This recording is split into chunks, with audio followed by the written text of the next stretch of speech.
Now I'm heading off to work here and I'm coming by Kirkcudbright, and here isn't the digger man that does my digger work working in here. That's something I haven't seen before. So we'll go and have a wee look at what he's doing. This is a rock crusher, and the rock crusher is crushing this stone here, and she is driven by a 250 horsepower Deutz engine. She can crush it to different grades. She's on a fairly coarse one there at the minute, and John Joe's loading her up with stone.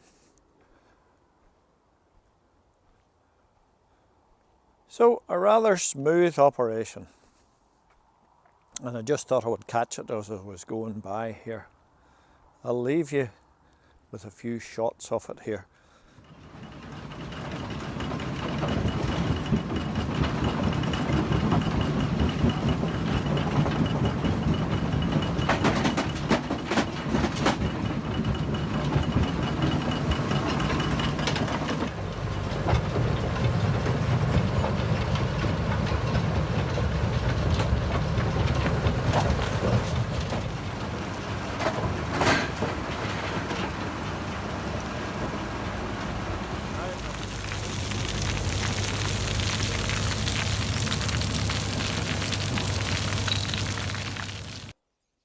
Now you will notice that there's a few new studs in my wheel hub here. I had a bit of a disaster the other day.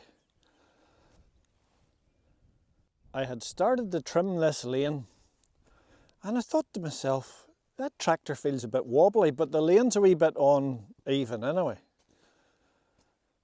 So anyway, I worked on, and then my mudguard started to move as if something was rubbing on it. So I said to myself, what on earth's wrong here?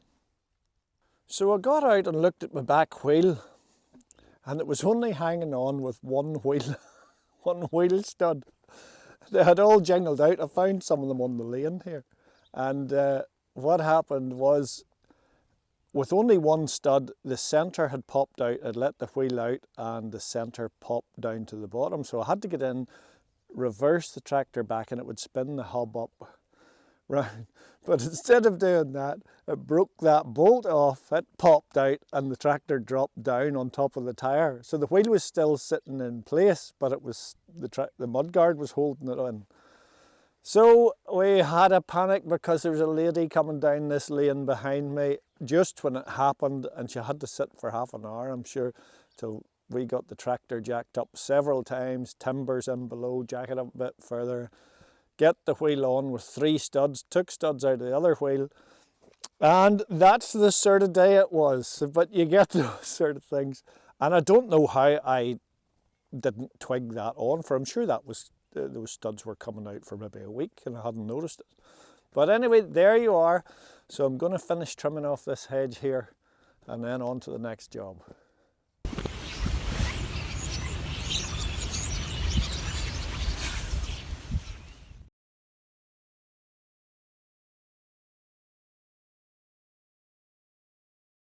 There you are now. That's the shipwreck story of the wild deer back home to Cloughey. Always remember the Green Cross code.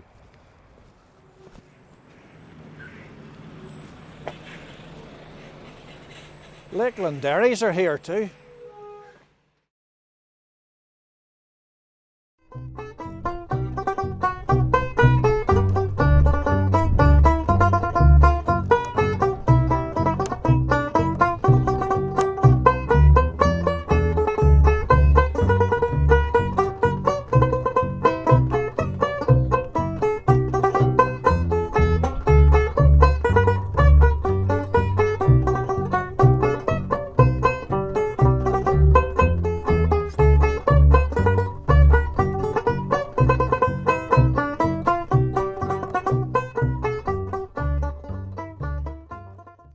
Folks, I just want to tell you, well, a lot of years ago, I was probably about 20-year-old.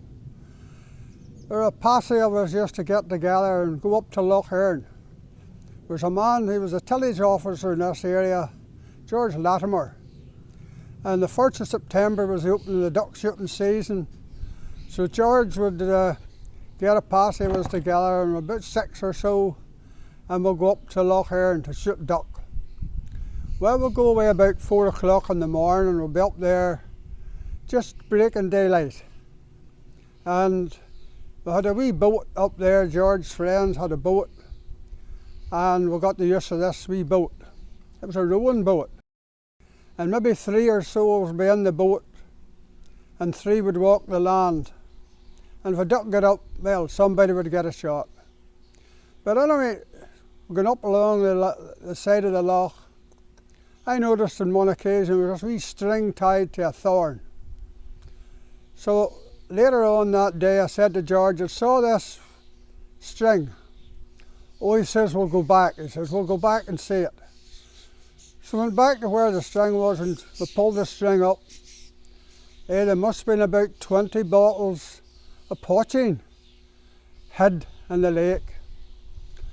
So we emptied all the flasks out, the tea, the lemonade, the water, whatever we had, and filled up our flasks with lemonade bottles and everything we could get our hands on with this poaching. Aye, but listen, we filled the bottles up again with the Loch Erin water. They all looked the same. The water was clear, and so was the poaching, so nobody'd ever know the difference. But I hate to see what the folk were like whenever they opened the bottle and discovered there were nothing but Erin water in it. They would be disappointed.